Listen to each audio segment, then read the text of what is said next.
Aspiring invest welcome to major chemistry. આજે આપણે BSc sem 3 તરંગયંત્રશાસ્ત્રનો ક્વેશ્ચન નંબર 3 ડિસ્કસ કરીશું. જેનો ક્વેશ્ચન થોડો આ પ્રકારનો છે કે કડી, વલય, વર્તુળ, વીંટીમાં ફરતા કણ માટેનું શક્તિ સમીકરણ મેળવો. ઓકે, આ સમીકરણ આપણે મેળવીએ એ પહેલાં તમે આગળના 2 ક્વેશ્ચન્સ કરી નાખ્યા હશે એવું હું આશા રાખું છું, અને પ્લીઝ કરી જ લેજો, લાસ્ટમાં કંઈ નહીં થાય. ઓકે, તો અહીંયા આપણે બતાવવાના શું છે, એક સર્કલ છે.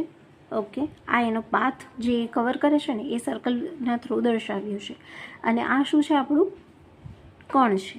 ઓકે, ધારો કે એક ઇલેક્ટ્રોન વર્તુળાકાર પથ ઉપર શૂન્ય સ્થિતિ શક્તિ સાથે ગતિ કરે છે. આપણે શું ધારવાનું છે કે એક ઇલેક્ટ્રોન છે જે વર્તુળાકારના પથ ઉપર શૂન્ય સ્થિતિ શક્તિ સાથે ગતિ કરી રહ્યું છે, એટલે ત્યાં મૂવમેન્ટ આપી રહ્યું છે.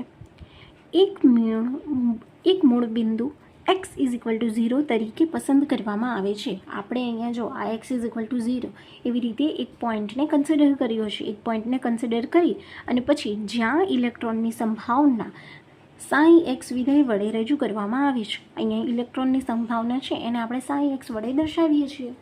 ઓકે, શું યાદ રાખવાનું છે કે એક આપણે ઇલેક્ટ્રોનની વાત કરી રહ્યા છીએ, એ સર્ક્યુલર પાથમાં મૂવમેન્ટ કરી રહ્યું છે.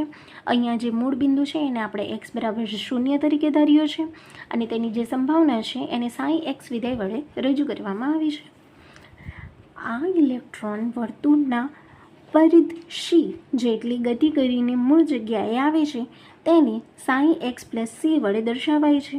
ઓકે, એ જે વર્તુળ છે એને પરિધ c સાથે જ્યારે ગતિ કરીને મૂળ જગ્યાએ પાછો આવશે, આખું સર્ક્યુલર મોશન કરીને આવે છે, ત્યારે તેને આપણે ψx + c તરીકે દર્શાવીએ છીએ. તો અહીંયા આપણને મળે છે ψx = ψx + c.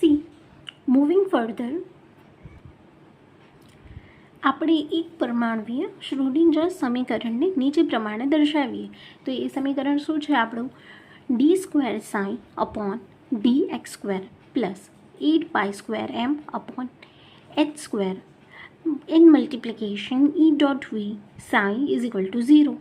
અહીંયા હવે આપણે જે v છે એને v બરાબર આપણી સ્થિતિ શક્તિ છે એને 0 લઈએ તો શું થશે? તો d² ψ/dx² + 8π²me/h² ψ = 0. આપણાને આ પ્રકારનું સમીકરણ મળી જાય છે.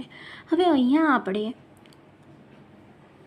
જ્યારે 8π²me/h² છે એના બરાબર k લઈએ તો ત્યારે આપણાને k² લઈશું તો આપણાને ઇક્વેશન 1 મળે છે. અહીંયા દર્શાવ્યું છે કે d² ψ/dx² + k² ψ = 0, જ્યાં k² = 8π²me/h² છે. સમીકરણ 1નું ઉકેલ નીચે મુજબ છે. એને આપણે ψ બરાબર a sin kx + b cos kx ના સ્વરૂપમાં જોઈએ તો કણનું x = 0 માટે આપણને શું મળશે? તો આ પ્રકારની ઇક્વેશન મળી કે ψ0 = a sin k0 + b cos k0. ψ0 બરાબર શું મળશે? a0 + b1. અહીંયા sin θ જે છે એ આપણું એની વેલ્યુ 0 છે. sin 0ની વાત કરીએ છીએ આપણે, θ = 0 લીધું બંનેના, તો sin 0ની વેલ્યુ 0 રહેશે અને cos 0ની વેલ્યુ 1 રહેશે. તો ψ0 બરાબર આપણને b મળી જાય છે. આગળ વાત કરીએ, કણ x બરાબર c અંતર માટે ψc બરાબર શું મળશે? a sin kc + b cos kc. હવે અહીંયા આપણાને પહેલાં જે ઇક્વેશનમાં મળ્યું હતું ψ0 બરાબર શું હતું? b હતું. અહીંયા શું થશે? ψ0 બરાબર ψx + c. ઇક્વેશન 3ની વાત કરીએ તો અહીંયા x = 0 લઈશું, x = c લઈએ છીએ. શું છે આપણી પાસે? dψ/dx ઇન બ્રેકેટ એન્ડ આપણી જે લિમિટ છે એ x = 0 અને x = c થશે. ઓકે, આ થઈ ગયું આપણું ઇક્વેશન 3. હા, ψ બરાબર a sin kx + b cos kxનું વિકલન કરીએ તો આપણને શું મળશે? dψ/dx = a cos kxk - b sin kxk. બરાબર. આ આપણે વિકલનવાળું જે સમીકરણ છે આનું જ છે. અહીંયા યાદ રાખવાનું છે તમારે આ સમીકરણને અને આ સમીકરણને. આગળ જોઈએ તો d psi upon d x બરાબર k a cos k x minus b k sine કે એક્સ.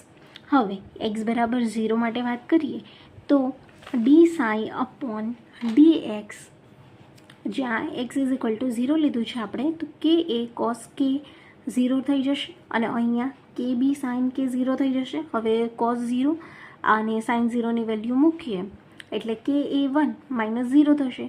તો અહીંયા આપણને શું મળશે? D psi upon d x, જ્યાં એક્સ બરાબર 0 છે એના બરાબર કે એ મળી જશે. આ થઈ ગયું આપણું ઇક્વેશન 4.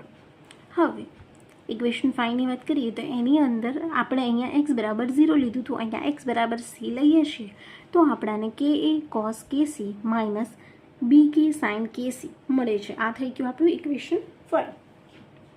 હવે સમીકરણ 4 અને સમીકરણ 5ની કિંમત આપણા સમીકરણ 3માં મૂકીએ તો આપણાને શું મળે છે? તો આપણાને મળશે એ કે બરાબર એ કે કોસ કે C minus b k sine કે સી.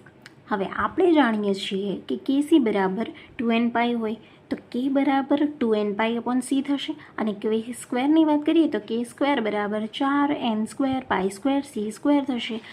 આમ કે સ્ક્વેર બરાબર 8 pi square M upon H સ્ક્વેરને સરખાવતા આ આપણે પહેલાં પણ આગળ વાપર્યું હતું હે ને.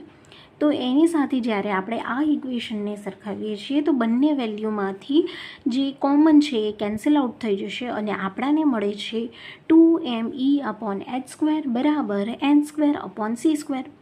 હવે આપણું ફાઇનલ ઇક્વેશન અહીંયાથી એવું બને છે કે એનર્જી ઈનો જે સમીકરણ છે એ આપણને અહીંયાથી મળી જાય છે કે E is equal to n square h square upon 2mc square. આ થઈ ગયું આપણું ફાઇનલ ઇક્વેશન. અને આ સમીકરણને આપણે કહીશું આમ સમીકરણ એ કડીમાં ગતિ કરતા કણ માટેનું શક્તિ સમીકરણ છે. તમને શક્તિ સમીકરણ જો પૂછ્યું હોય ઇન SQ તો તમારે આ ઇક્વેશન લખવાનું રહેશે. ઓકે, આમાં ઘણા બધા એવા પોઈન્ટ્સ હશે કે જ્યાં તમને એમ થશે કે આ ઇક્વેશન ક્યાંથી આવ્યું, એનું શું રેફરન્સ છે. તો અહીંયા જો હું એ મેન્શન કરીશ ને તો તમારા જ માટે કન્ફ્યુઝન ક્રિએશનનું એક નવું સ્વરૂપ ઊભું થઈ જશે. એના કરતાં તમારે શાંતિથી આને સમજીને ઇક્વેશન થોડા યાદ રાખવા પડશે અને 1-2 વાર ક્વેશ્ચન જાતે પહેલાં આમાં વિડીયોમાં રિપીટમાં જોઈ લેજો અને પછી જાતે લખશો એટલે તમને મોટે થઈ જશે. હોપ સો કે તમને સમજ આવી ગયું હશે. હવે આપણે નેક્સ્ટ ક્વેશ્ચનમાં મળીએ. Thank you.